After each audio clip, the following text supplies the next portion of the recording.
Spring didn't begin with flowers. It began with friendship, a shared coffee after church, a walk through town where neither of them checked their phones.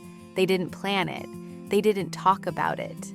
But slowly, gently, Rachel and James began showing up in each other's weeks, not with grand gestures, just small, quiet ones.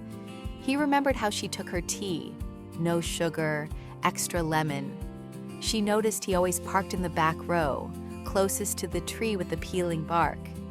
He brought her a book once, one she'd mentioned in passing, barely a sentence. She didn't even think he heard her, but he had. Some days, Rachel still hesitated. There were moments she caught herself smiling too long, then pulled back, unsure if she was allowed to feel this happy again. Love, before, had started with fireworks, with passion, with promises that came too quickly and left too soon.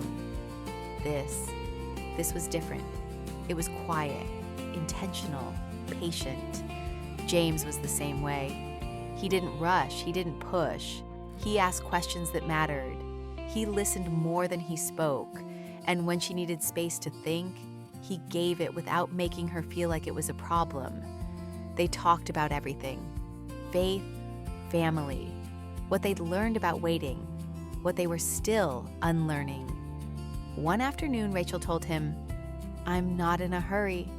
James smiled and said, "Good, neither am I." And somehow, that made her breathe easier. Because she didn't need perfect.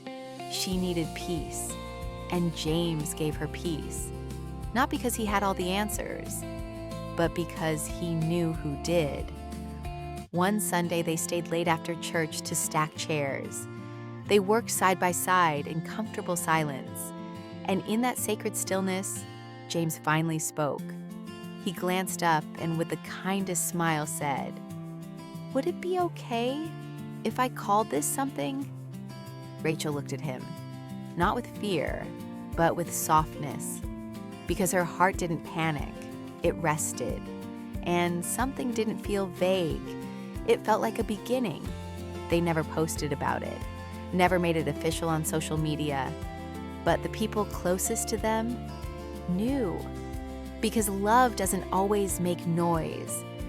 Sometimes it grows in the quiet, in the steady, in the God-ordained, slow-burning kind of yes.